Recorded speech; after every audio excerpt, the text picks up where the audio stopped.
নমস্কার প্রিয় দর্শক মণ্ডলী, আমি আয় নির্ধারণের অনেকগুলো সূত্র আপনাদের দিয়েছি। তার মধ্যে প্রথম সূত্র, দ্বিতীয় সূত্র, তৃতীয় সূত্র এবং চতুর্থ সূত্র হিসাবে। তবে আজকে আমি আপনাদের সাথে কিছু জিনিস নিয়ে আলোচনা করতে চলেছি। তার মধ্যে যেটা হলো দীর্ঘায়ু নির্ণয় বা স্বল্প আয়ু বা মধ্যম আয়ু নির্ণয়ের অন্তিম এবং শেষ সূত্র। আমি সব সময়ের মতন কিছু জন্মছকের নিয়ে উদাহরণ জন্মকুণ্ডলী নিয়ে আমি আলোচনা করতে আপনাদের কাছে চলে আসছি। তবে এই অন্তিম সূত্রতে আপনাদের বুঝতে হবে কিছু বোঝার জিনিস আছে, সেগুলো আমি দেখাচ্ছি।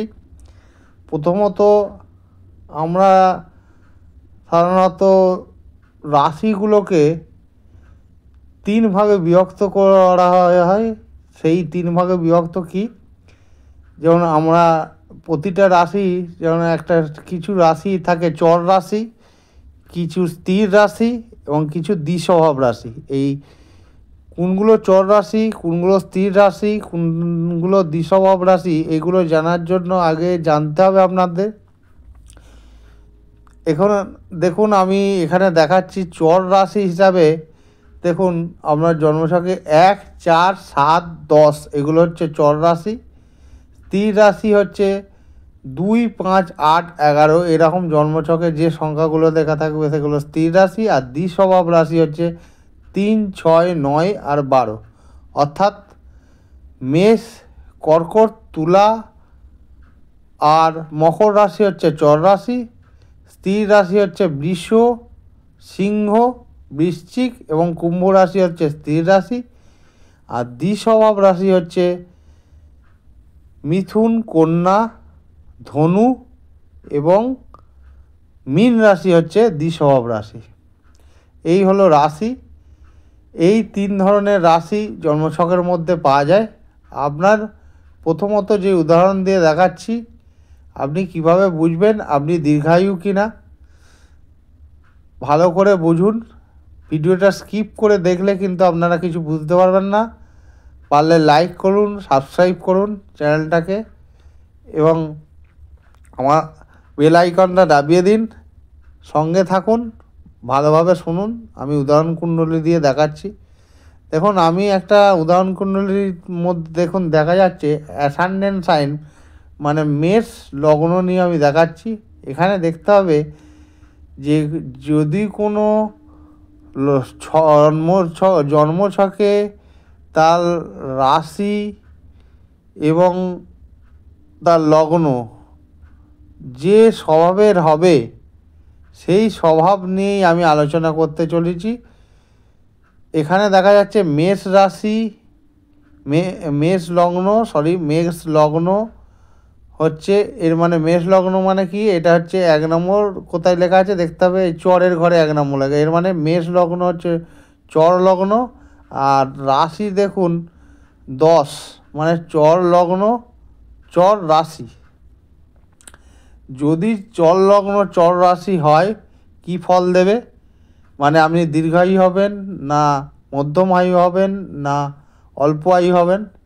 আবার যদি আপনার রাশি বা লগ্ন স্থির এবং দ্বিস্বভাব হয়, অর্থাৎ বৃষ অথবা মিথুন, বৃষ লগ্ন মিথুন রাশি হয়, মানে যে যার রাশি এবং লগ্ন হবে এবং সেটা যদি চর, স্থির বা দ্বিস্বভাব হয়, তাহলে কিভাবে আপনারা মেলাবেন? এখানে আমি একটা সূত্র আপনাদের দেখাবো। এই সূত্রটা আপনারা দেখুন, দেখাচ্ছে। এই সূত্রটা হচ্ছে দীর্ঘায়ু হলে আপনারা দেখুন, সূত্রটা এরূপ আছে। দীর্ঘায়ু হলো, দেখুন, চর প্লাস চর, যদি রাশি এবং লগ্ন যদি দুটোই চর রাশি হয় তাহলে দীর্ঘায়ু হবে। স্থির প্লাস দ্বিস্বভাব, যদি স্থির এবং দ্বিস্বভাব যদি রাশি অথবা লগ্ন হয়, মানে আপনার লগ্ন স্থির, রাশি দ্বিস্বভাব হলে দীর্ঘায়ু হবেন। যদি লগ্ন দ্বিস্বভাব, রাশি স্থির হয়, দীর্ঘায়ু হবে। মধ্যম আয়ু কী হচ্ছে?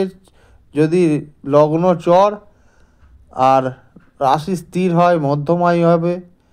স্থির লগ্ন, স্থির রাশি চর হলে মধ্যম আয়ু হবে।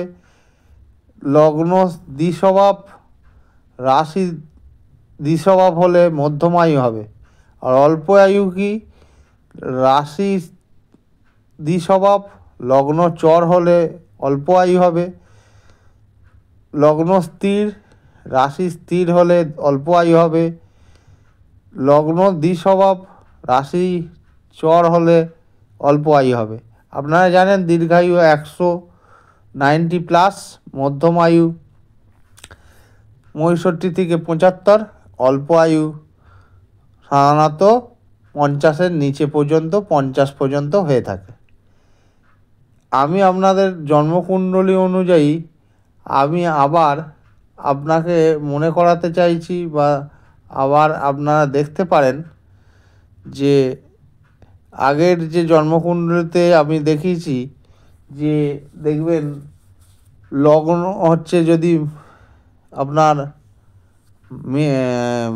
হয়, আপনার মেষ লগ্ন হয় আর মকর রাশি হয়, তাহলে আমি আপনাকে দেখিয়েছি মেষ লগ্ন হিসাবে মেষ হচ্ছে চর। জন্মছকটা দেখুন, এবার দেখুন আগের যে সূত্র আমি দেখালাম। সুতরাং আপনার মেষ অর্থাৎ 1 নম্বর হচ্ছে চর, চর লগ্ন হচ্ছে মেষ লগ্ন হচ্ছে চর লগ্ন। আর 10 নম্বর হচ্ছে আপনার মকর রাশি, মকর রাশি হচ্ছে চর রাশি। তাহলে আপনি দীর্ঘায়ু হবেন। তাহলে সূত্র অনুসারে দেখুন, চর প্লাস চর মানে দীর্ঘ। অর্থাৎ আপনার সূত্র অনুযায়ী যদি মিথুন লগ্ন হয় আর বৃশ্চিক হচ্ছে যদি রাশি হয়, 3 হচ্ছে কি দ্বিস্বভাব রাশি এবং 8 হচ্ছে আপনার স্থির রাশি। তাহলে আমি সূত্রটা দেখা যাক।